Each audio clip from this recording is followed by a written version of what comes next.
Hi guys, so today we're here to talk about property investment and how best to structure that for tax purposes. So when we start talking about property investment, there's a few different ways that we can buy property and own it, and how we would structure that transaction. Now, the main two are normally buying the property either personally or jointly, or then buying it through a limited company. And what I mean by that is you would own the limited company itself, so you would be the shareholders, and then the company itself would then actually own the property. It would buy the property in the company name. There are other options such as owning property through trusts or through a pension.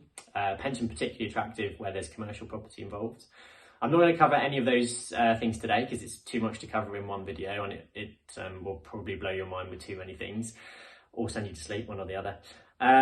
So we're just going to cover the main two. So with those, what I normally say, so this is general advice, doesn't necessarily apply to everybody.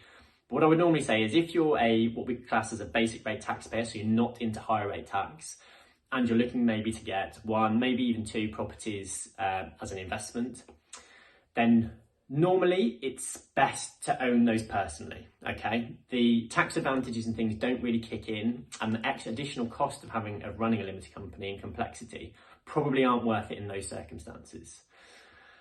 However, if you're a higher rate taxpayer or somebody who's looking to build quite a large property portfolio or a property portfolio of some size, then it's always worth considering whether a limited company would be the best option for you. There are lots of reasons why it's worth considering. I'm just going to run through a couple of them now. So first and foremost is mortgage costs or finance costs, so the cost of actually financing the property in the first place. If you're a high rate taxpayer, that's actually restricted if you own property personally. However, with a company, there's no restriction, so you can actually claim all the costs against your tax. So that's one reason that to consider it. Also, income tax. So if you are a high rate taxpayer already, and you want to, and you don't necessarily need the income from the property, if it's in the company, then and you don't extract it, there'll be no income tax charge on that money. However, if you own these properties personally, you're taxed on the income regardless of whether you spend it and need it or not. Okay.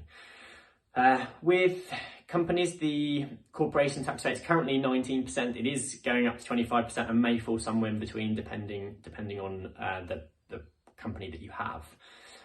That still could be quite significantly less depending on your taxpayer status. So if you're a higher rate taxpayer, it could be higher than that. One reason that I quite like it, or the next two reasons are actually quite significant ones, are firstly, with a company, you can have different shares or shareholders. Okay, so, and this sometimes is quite attractive. So you could have a company which is not only a property investment company, but could become a family investment company. So you could have other people in your family owning shares in that company, even children, okay, which can bring advantages.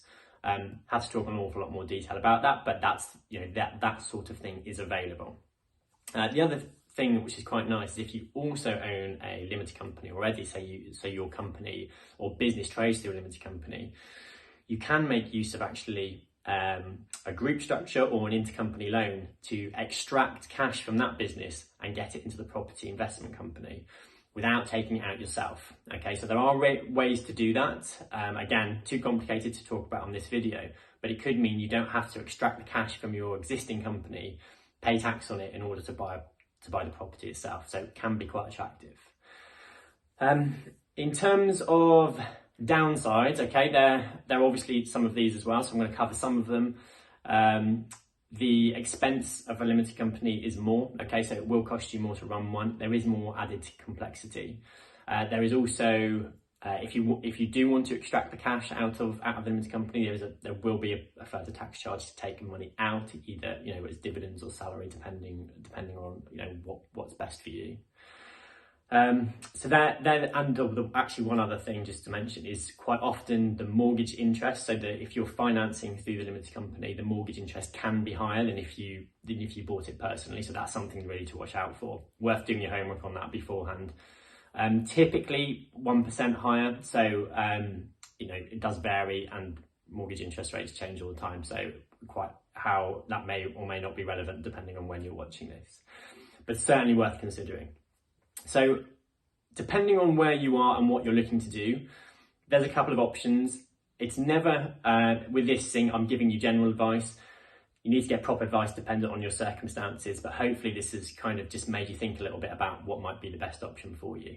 If you've got any questions for us or for me, please let us know. We'd be more than happy to help. Hope that's useful, guys. Thanks a lot. Bye.